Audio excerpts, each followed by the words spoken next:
Walt, NHTSA's been busy. They're a captain without a ship. There's no confirmed administrator, but yet they're going full steam ahead. They issued a recall that affected the majority of the Waymo fleet. They sent a letter to Tesla that could potentially derail their hopes and dreams for the June Robotaxi launch. And the big news of the week, we found out where Sterling Anderson was.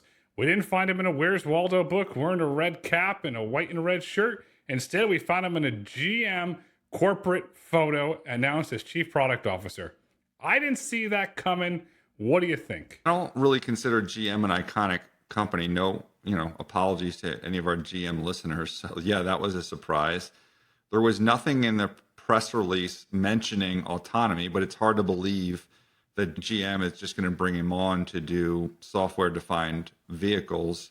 So, and like as our listeners who are certainly well educated, well know, GM, recently pulled the plug on Cruise. So I guess before we get on to the implications of Aurora, let's focus on GM. What do you think this means for GM? If you look at the way that the press release was clearly worded, Mr. Anderson is going to oversee product for the electric vehicle, the internal combustion, hybrid vehicles, and also SDV, commonly known as software-defined vehicles.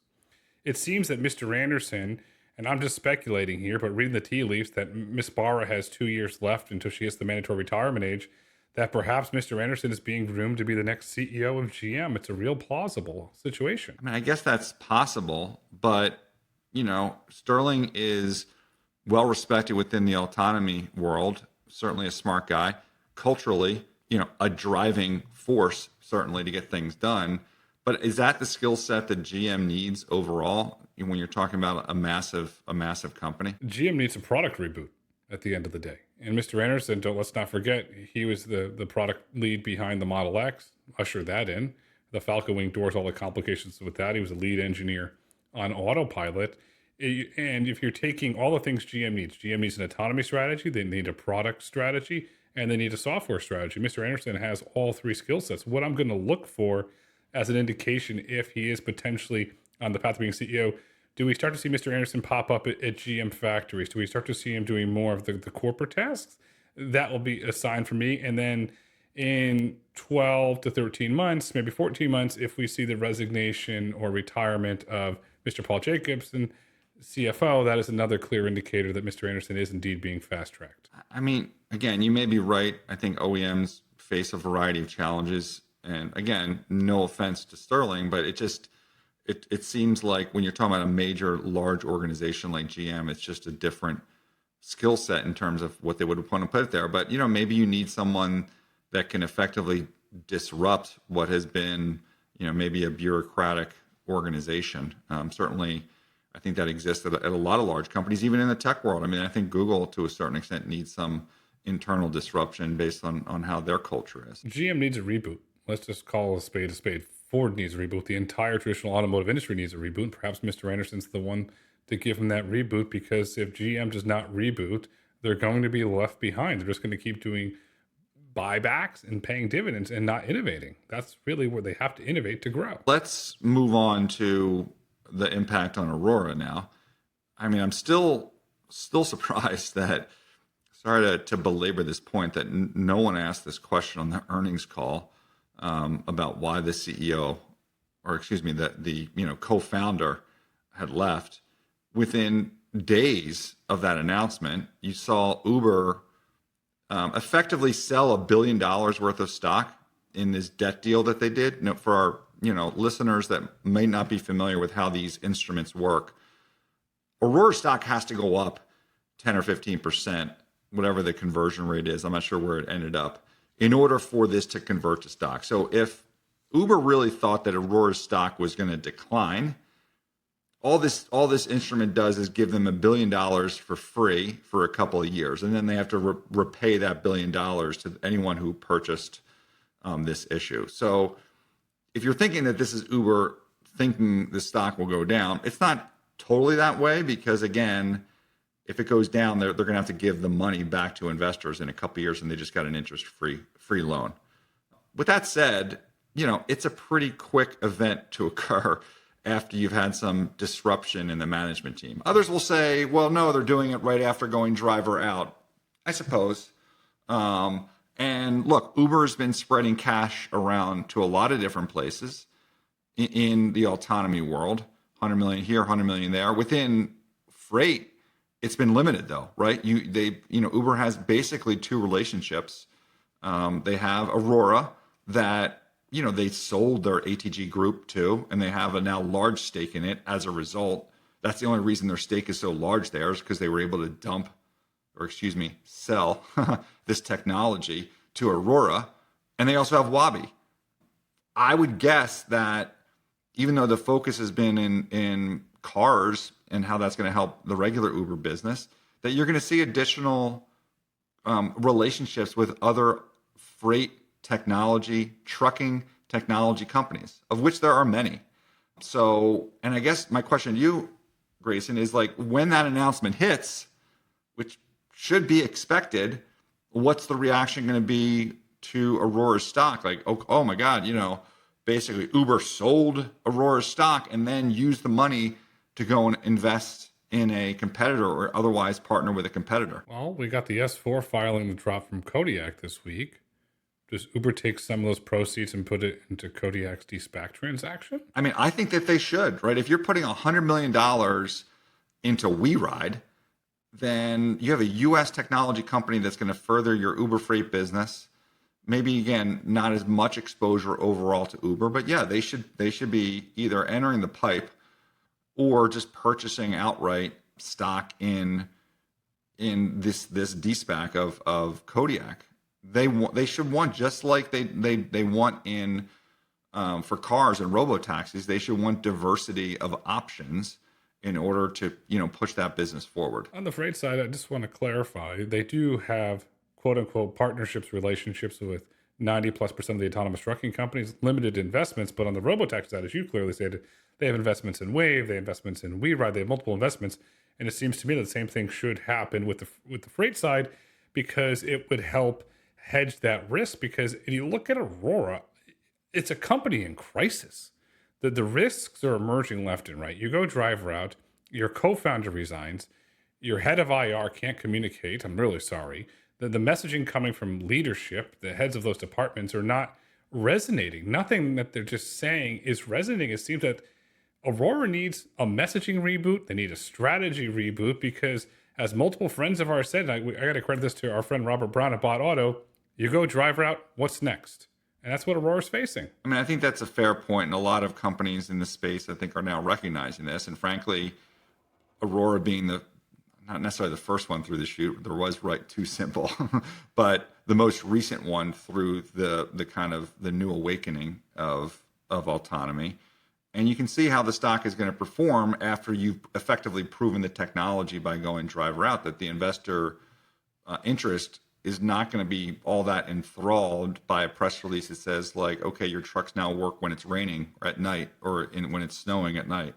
They're going to be interested in contracts and a more tangible path to getting to revenue growth and ultimately positive EBITDA. And that's going to take, some period of time. So in the meantime, if you're still maintaining being a story stock without positive catalysts, then you subject yourself to the negative catalyst. And the negative catalyst, like I just mentioned, could be Uber just investing in another autonomy company, which shouldn't be a surprise. And it's not fundamentally terrible news for Aurora, but it's not great headlines. You have, there was a short report, I think, published, challenging their relationships with some of their trucking partners and the initial truck that was used, for this driver out. So there are those types of things that I think make it hard.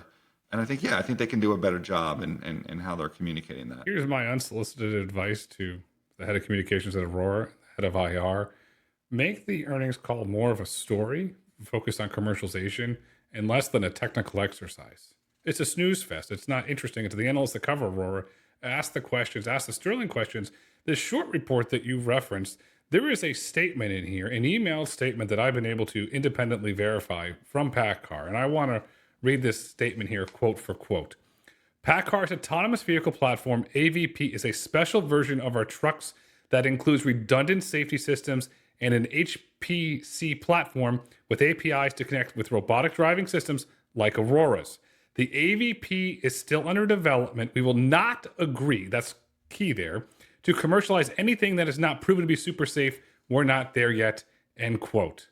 That is a public statement, a powerful statement from one of your OEM partners. That doesn't bode well. But there is, I think, already commercial operations with a PACCAR truck purchased by Atlas, which has been outfitted with Kodiak autonomy equipment being used in the Permian Basin. So I don't know if that statement seems generic that they made. I don't know, is it across the board, or was it specifically an answer to a question about Aurora? It was specifically a question related to Aurora, and as you could see in the email statement, they clearly used the name Aurora. This came in the short seller report when they questioned why the Peterbilt logos were blacked out on the trucks. That's what sparked it. Look, at the end of the day, it was just to prove the technology, but if PACCAR is going to, quote unquote, put the brakes on using their trucks, obviously getting revenue ramp that we just talked about, which is important for Aurora to show, is going to be more challenging. Unless, of course, that, things are kind of gearing up with Volvo. Again, we had good discussions with Volvo in Fort Worth. We're hoping to go see their operations, and I think it's in North Carolina soon. So maybe that's the answer here, and this is just a bunch of noise about what ultimately is nothing in terms of the revenue ramp. This is purely speculation, but we do know for a fact when you get a truck, you're part of a development program. If Aurora potentially broke that contract and PACCAR issues an official public statement on PACCAR letterhead, then does Volvo, do they reconsider their program and deem Aurora being reckless? I would think that every OEM has enough confidence in themselves to evaluate their technology on their own. And it could be a cultural issue at PACCAR in terms of being overly cautious. And frankly, that could come and bite them in the ass if the industry ultimately moves to autonomy for all the reasons that you and I both believe. If PACCAR is going to become one of these companies that is resistant and, giving responses that embarrass you as a technology company, then they'll just develop relationships with other trucking companies out there, and they might be left out in the cold. And we're going to hear from PACCAR in 2 years begging for an autonomy partner, and everyone's like, well, I don't want to deal with you, given you've been such a bad partner to the technology partners that you've had in the past. PACCAR is a very conservative company. I've said this for years, and it's funny when you read their quarterly filings, and this is a quote here directly from an SEC filing. We are the leaders in autonomous trucking. Clearly, PACCAR is not the leaders in autonomous trucking. They're being overly cautious. And if you have this major milestone in Aurora, this big technical breakthrough, if I'm on the board of PACCAR, I'm embracing this, I'm championing this, and I'm promoting this as a way to potentially sell more vehicles. That's what I'm doing. But this goes back to the thing that you and I have spoken about in depth many times. The power is shifting from the OEMs to the developers. And what this does, it validates Don Burnett's strategy to build sensor pods and not rely on an OEM because he does not have this inherent risk. Yeah, I don't know how those agreements work. I mean, the other takeaway, Grayson, is if we have Atlas trucks with Kodiak sensors and operating commercially, right? And they're supposed to be the one that is multiple years behind Aurora. I mean, Aurora gets on their call and talks about how they're multiple years ahead of the competition, but you have an OEM that's allegedly, at least, not satisfied with where your technology is relative to a competitor that they are. It raises questions. Clearly the Kodiak technology is working. There's photos, there's videos, there's public statements from Atlas Energy that the deployment in the Permian Basin in West Texas and eastern New Mexico is going very, very well. Right. So the criticism you're going to hear off-road, 20 miles an hour, 30, whatever the number is. So we'll see. I mean, obviously Don Burnett, CEO, is in the process of raising some additional capital through this de-SPAC, and has talked about contracts on highways. In probably, I think it was the 2026 timeframe. I might be speaking out of turn there, but I think that's the general timeframe. I'm not sure that's multiple years behind, but we'll see what gets announced. And then, the problem is with going out with these statements saying you're years behind is that again, what I was saying earlier for Aurora, you set yourself up for potentially negative catalysts for the stock, because then when someone actually does announce or does do driver out or announces a contract for 10 or 20 trucks, which is all you're planning on doing, you Aurora, this year, tens of trucks, then, it questions credibility and obviously acts as a potential negative catalyst for the stock. As opposed to just talking about the broad opportunity that's available for everyone and how you're trying to execute and here's how we're going to grow our revenue and this is great for everyone. It is an autonomy great. You put yourself in a situation where you're setting yourself up for these negative catalysts, which are not in investors' best interests. Aurora is a storage stock. And if you look at a negative catalyst for Aurora, Bot put out a press release this week that they are going to go drive route commercial operations Houston to San Antonio by the end of the year. Is that new info to us, Grayson? The press release went out Wednesday, May 14th. There was a public press release. Got it. So, and in that case, again, be the devil's advocate. The criticism is going to be like, okay, yeah, you can go drive her out, but you haven't proven the safety case or gotten the validation points of the contracts and things like that. So I think it's still, look, I've been the biggest proponent of this, right, on this podcast, saying that's first and foremost the most important thing to do is to show driver out, get some tests. But then I think we're since this industry is quickly evolving, expectations continue to rise, not just for the companies that meet these initial milestones, but for everyone. You're going to be investors will be very blasé about, great, you drive around, but where's the contract, with the customer that generates revenue that really validates what driver out should mean for this industry? Because if I'm just putting on the investor hat, I invested in Aurora, they went driver out, the stock was up for 5% for one day, and then, this, that, and the other thing happened. So I think it ends up, raising the bar for those that follow. Yes, and when Bot goes driver out, it's going to be commercial operations. The big difference between Bot and Aurora is Bot Auto is going to own the fleet. They don't need the partnerships. There's plenty of freight to haul. They're going to get the freight, and there's going to be commercial runs. So that's a counter to you on that statement. Yeah, and I will say this, and I just spent time with Robert and Paul Lamb from Bot Auto this week, as well as Don, and plus before them, and many of these other companies in the industry. I think they all already get this, right? It was me that was overly focused on the technology because obviously it's the kind of the barrier to entry. But I think a lot of these companies recognize that for them to be successful, to raise capital, to move their companies forward, there has to be revenue associated with these milestones that they're hitting. They're going to get the revenue. This industry, autonomous trucking, is only going to grow. We're going to continue to cover it. And on the other side of autonomy is autonomous vehicles. And I want to shift gears here to one of our favorite topics, Uber. Andrew McDonald, the SVP of Mobility and Business Operations at Uber, he headed across the pond. He went and visited our good friends over at Wayve. And in a post on X, Mr. McDonald wrote the following. I'm going to quote Mr. McDonald here. Inspiring day at Wayve in London. Seeing their autonomous tech in action, mind blown by the progress their team is making. Witnessing a Wayve-powered vehicle navigate the streets of London was a thriving thing of beauty. Next stop, working with Wayve and automakers to put self-driving vehicles on the Uber network in multiple markets around the world.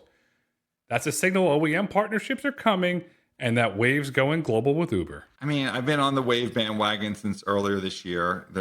As a result, I've come across many of their skeptics. I'd certainly love to hear anyone's confirming or refuting views on the Wayve strategy and how they can get forward. But again, underscores Uber's strategy in terms of helping, funding, partnering with as many of these companies as possible, because it helps them on a fragmentation standpoint. Nissan is a public partnership with Wayve. Do you think Mr. McDonald potentially is hinting at another partnership OEM for Wayve? I mean, I think Wayve has talked about, this is their overall strategy. So their strategy is not just to partner with one OEM. I think Uber spending time with them, potentially increases the interest with the OEMs. But I think we're now beyond Uber in terms of how OEMs think about this market, especially since Waymo did their partnership with Toyota with a long-term plan for private ownership of an autonomous vehicle. So I think when you're an OEM, that is probably more meaningful to your consideration of whether you partner with Wayve than whether or not Uber happens to be in a market. So I think Uber's incremental relevance there to incremental OEM relationships is probably not as strong as it may have been even 3 months ago. I mean, I would hope so, but the UK is not in the EU. Small detail. All points. Wave's based in the UK, so I expect that potentially the UK to be one of those markets, and then perhaps the EU being a follow area market. I ask that because the EU, ever since the founding of the EU, they're known for overregulation and protectionist policies. The Chinese are invading the EU with robotaxis this week. Baidu announced that they're going to take their Apollo Go, deploy it in Switzerland. Do we potentially see the regulators in the EU put protectionist policies, and that could help accelerate the development of perhaps a Wayve Uber deployment in the EU? Because right now the Chinese are taking over the EU for autonomy, and the EU is sitting that's all, folks. Yes, we did have Brexit, but it's a better ally for them than China. You would hope. You would hope. You would, and just generally, I think, what's good for the economies, other than always promoting whatever national champion happens to occur in that market, is, just getting technology investment in your country in general, as we're seeing, obviously, in the United States. There are European car manufacturers that clearly can partner with Wayve and that can help smooth that process and get more, I think, allies on their side to get, to promote that, as opposed to maybe allowing Chinese OEMs to enter the market. I've said it here before.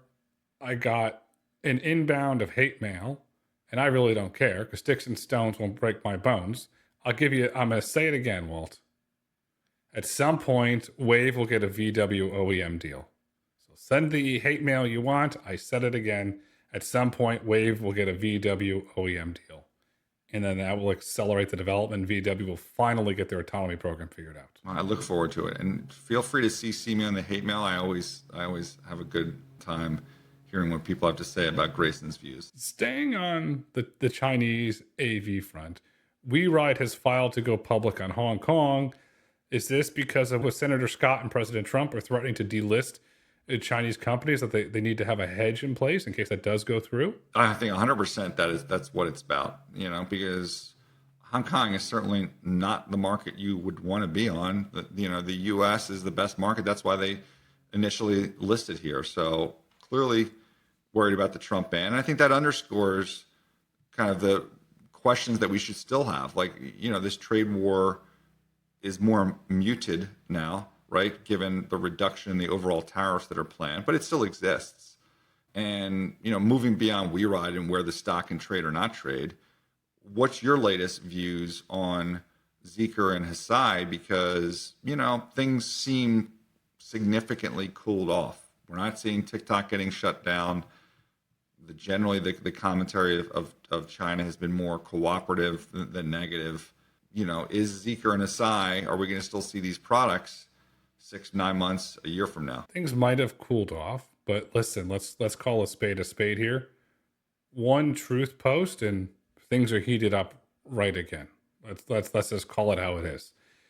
I still believe that Zeekr was an unforced error for Waymo, and Waymo is leaning into their unforced error. If you see the individuals that work on Waymo, they are posting these photos on X. Look at the beautiful blue vehicle.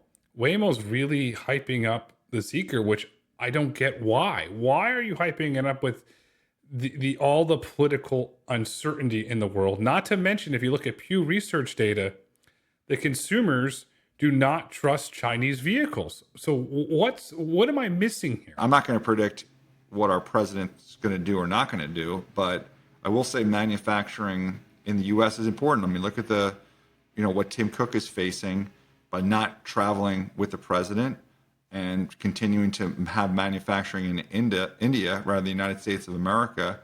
What if he could get up and say, look, Zeekr is going to be making, more cars at some plant in the U.S. within some time frame, even if it's a relatively lengthy time frame, if it gives the photo op and ultimately jobs in the U.S.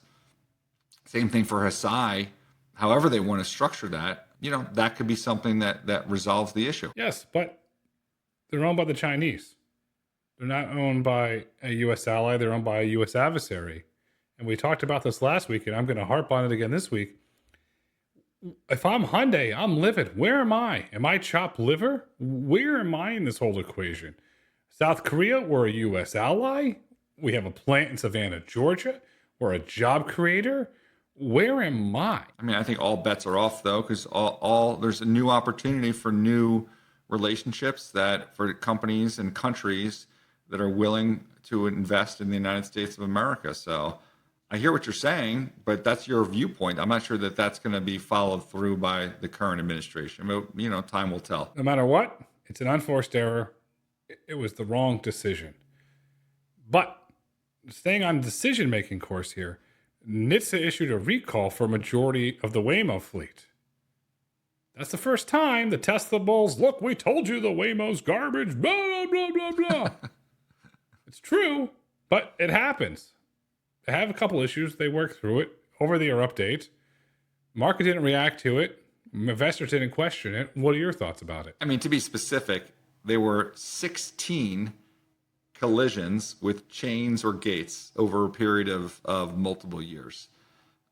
I think I saw something on YouTube or in my social medias about someone that claims to have been in a Tesla, hardware 4, software 13 dot whatever, that was about to plow through a train track where there was a barrier down. Can't verify whether that was true or not. Things happen.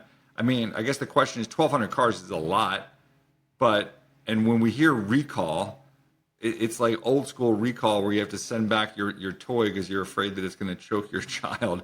In this case, the recall, excuse me, I think it's just a software upgrade, right? I mean, that's an over the air. They just hit a button and say, okay, recall finished. All the cars are now updated. It is. It's a software update. So when Mr. Morrison, Jonathan Morrison, is sworn in as NHTSA administrator, should Mr. Morrison look to redefine the term of recall when it's an over-the-air update recall, not this traditional mass hysteria where you have to go to a dealership and have a part replaced? I mean, they can call it whatever they want, and the implementation is going to be what it's going to be, whether it's over the air or bringing your car in. I think anyone that can read past headlines can make that determination on their own. And to the extent that they don't, and it creates a market opportunity, then that's the benefit for those of us that read press releases and not just headlines. Speaking of headlines, the Boston Globe this week got ahead of the Waymo testing on a road trip in Boston. And I don't know how they got ahead of it when they got this Ralph Devers issue that they got to deal with. They should be focused on covering the Red Sox and the issues that they have and not really trying to beat Waymo to the news. But Waymo's going on a road trip to Dallas and they're going to Boston. Are we getting closer to Walt's Happy Zone, New York? I think it's interesting that they continue to announce markets, with the somewhat restrictive supply of cars that they have, notwithstanding the 1,200 that were recalled, because we think that's over the air, but just in general, how it takes time because of how the company is structured and how their technology is structured to get cars on the road. So it makes for good press releases, but now I think, just like I said earlier in the podcast, investor expectations continue. The bar has to be risen or increased or taken higher. It's not about announcing a market. It's when you're going to have, let's call it 300 cars in those markets, commercially offering service. That's the new bar. I no longer care about new markets that you're announcing, only to the extent that when you announce them, are they going to be with Uber or Lyft versus a Waymo One? I still care about that. But the fact that you're testing in a new market, of course you are. But when are you going to have 300 markets there taking paying customers? Are they expanding too fast, in your opinion? I mean, it's fine to test. Like, you have to do multiple things at a time. I said you have to chew and walk and chew gum. Maybe I can't talk two different things at the same time. Walk and chew gum at the same time. I think it's also interesting that there was a tweet earlier today from NVIDIA talking about how the need for HD maps is reduced based on some of the technology that they deal with. And I think, Google and Waymo are probably experiencing the same thing, that if this legacy way the technology was deployed, where you thought it would be slow for new markets to occur because of the need for the HD map development, that has obviously been reduced. And they're evolving, like a lot of these companies in the space. So I think it's a good sign for the industry and something that they should do. It's not wrong to get ahead and be ready for the markets. And look, maybe it indicates that they've got an OEM deal or that they have a ramp schedule with Hyundai that we just don't know about yet, right? Get the markets ready because Hyundai is going to deliver them X thousand cars in 2026 that they can light up all these markets. That's a valid point. If Hyundai can do what Magna did in 30 minutes of taking delivery, they can go into service. Yeah, then you can just backfill those markets pretty quickly, which brings us to Tesla, because there's the magic Elon wand. You turn it on overnight, every Tesla hardware 4 on the road becomes fully autonomous. I've said this many times. I'll say this again. I do not believe that Tesla is ready to go full self-driving, unsupervised. And this week, and I'm not saying anything, I'm purely speculating, Tesla was given an off-ramp this week from NHTSA when they asked about the development of technologies used in their robotaxi vehicles. So now they have, we're under regulatory oversight, and they could perhaps use that as a delay. Was this orchestrated by Mr. Musk? I don't think it was orchestrated by him, but I would say that if Elon was spending time with the president in the Middle East, that if this was a serious barrier, you would think that his ability to, kind of process through this this letter very quickly wouldn't be that challenging. With that said, I think Tesla gets unfairly criticized as not taking safety seriously. This is what NHTSA is trying to do, is for the safety of the American public, which I believe that Tesla takes much more seriously than people give them credit for. So this is just a process. And yeah, it may in fact give him more time. I don't think that takes away, it gives it, from what they can accomplish. But maybe June doesn't happen because they have to go through this NHTSA process. What's your experience been with these processes? How many extra days, weeks, months do you think that could potentially layer on? In overall circumstances, I'm not including Tesla in the statement, it could add on years. It could truly add on years. Whether it adds on years for Tesla, I'm uncertain. Whether it adds on months, potentially. But you hit the nail on the head. Tesla does take safety seriously.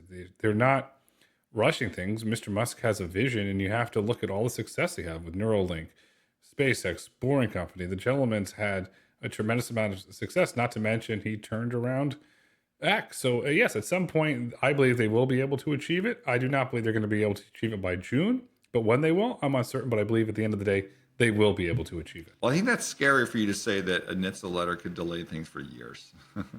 So hopefully that is a low probability scenario, then it's more like weeks or months that maybe adds to the delay, because that would be problematic. In my mind, when I see things like this with the government, it's like, all right, maybe a couple of months, and maybe sometime in the fall we see this launch. Do you think that's a reasonable assumption? I think that's a fact on reasonable assumption. I think that's probably pretty accurate. And I will say that if they limit the ODD... What's the ODD? The operational design domain with vehicles that operate from Gigafactory to the SH-130, that Neth Prasad's doing a wonderful job running that road, perhaps part of the Austin Bergam Airport. I'm not saying pickups, but in that region that's easier to drive, perhaps then they could say, we launched, and then the Tesla bulls will go nuts, but I don't really see it going in downtown Austin, congested Austin. Or do they put it, out by SpaceX? Do they put it out by Starlink? Do they do something else like that, perhaps? I think you just use a lot of fancy tech autonomy type words to say the service area of where the car is going to operate is going to be small. And I think that was a lot of people are speculating on that already. And I want to go back to one of your first statements, because I think it's a market perception that I'm not sure Tesla has ever really said is the case. And that is that once you go live in Austin, that suddenly you can turn on the, thousands and tens of thousands, however many Teslas are on the road that have hardware 4, and that they can certainly be autonomous. And I think the more realistic situation is every market is different. And yes, autonomy works a certain way, but there has to be a market by market rollout as opposed to just flipping it on and everything works. I get why that's the perception. I'm not saying that it's impossible, but I'm just not sure that Tesla has even pushed that as the perception. Even if you go back to the comments that Elon made, I don't know whether it was, I think maybe it's the last earnings call, when he said, hey, we're going to go in Austin, and then hopefully we get to nationwide within some certain time frame. He never said we're flipping a switch and all of a sudden every car is going to work autonomously. So I think, there might be some, very ardent supporters of Tesla that have said that. They don't know what the fuck they're talking about necessarily, right? And then there's people that are going to criticize them as a result. And that gets back to like what we talked about Aurora. Like, why create an expectation that you don't really know what the result is going to be? Let's just see how it plays out. Listen to what the company is saying, test their assumptions, and not necessarily just believe someone that's spewing some very extreme view because, you know, they just love everything that Tesla does, because that's not necessarily what the company has said. I could be wrong. So please feel free to at me with all of the Tesla comments where they said that they're just going to flip a switch after they go live in Austin and all the Teslas are going to work. But I fucking doubt that's the case. It's not the case. It's definitely not the case. And then you get individuals that go on CNBC and Bloomberg and rant and rave about how Waymo's done, Tesla's going to take over the market. No, it's not going to happen. It's going to be on a market by market rollout. They are going to have to test in that market. Sorry, Tesla bulls, they're going to have to test. And the one thing that I've been harping on now for months, and I'm not going to stop because I experience it Monday through Friday, it still does not recognize school zones. And that's scary. You got to figure out school zones before you can launch fully unsupervised. Hands down. Well, I was hoping to go to Austin in June. The weather's lovely there, I think, maybe it's hot. I don't necessarily want to go to Texas in the heat of August, so maybe we'll have to delay our testing trip until the fall. We'll see what happens. We'll see what happens. We'll see, and hopefully they pull it off in June. I'm rooting for them. I'm just being a realist here and dissecting the market the way that I see it. And we had really interesting market news this week. Last week, we got a lot of really good feedback on the Where's Sterling as a reference to the Where's Waldo graphic. This week, well, I think we got to replace Sterling with Austin Russell. Where's Austin Russell? He was thrown out of Luminar, effective immediately, and the board issued a statement following a code of conduct and ethics inquiry. He's gone. What did he do? Where's he going? And what does this mean? Most importantly, drum roll, please. For the future of LiDAR. I don't think this is going to be the make or break moment for LiDAR. I don't know what he did, but you're right in saying that it was an ethics violation. I wasn't on the call because I had an event last night, but I understand that analysts in this case actually did ask about the management change. So it did much better than any of the Aurora analysts that asked questions on that earnings call. Look, Luminar is used in many products, and ultimately their success is going to be determined on whether that product is reliable at scale. Now, look, this guy founded the company, right? So I think if Elon left the company, you'd be a little bit incrementally concerned about the ongoing development of that technology. So there's a reason, I think, to be concerned. So whatever he did, I think Grayson, this probably qualifies as one of your unforced errors. The big question that I have, that I know our listeners and viewers are going to have, your partner, Rich Greenfield, on the Lightshed podcast, he has the Volvo from hell. Is he going to make a statement or a comment about this news? I'll be sure and ask him. We're recording it, that podcast tomorrow. But yeah, he's, again, I don't think Austin Russell departing the company is going to impact the functionality of the LiDAR in his Volvo. But I will update him on tomorrow's podcast. That's awesome. Look forward to tuning into the Lightshed podcast on Friday. And as always, every Saturday, 10 a.m., Autonomy Markets. Walt, what do we need to look for in the autonomy markets over the next week? Grayson, I got to have a big week next week. I'm heading to San Francisco in the Valley, meeting with media companies and some autonomy companies. So it should be a good week. Hope to bring back some new information from a lot of those meetings. As you hit the Valley, I'm working on several very big announcements for the Council for Economic Resilience. So stay tuned for those. We've got big news coming. The future is bright. The future is autonomous. The future is profitable autonomy. Walt, until next week.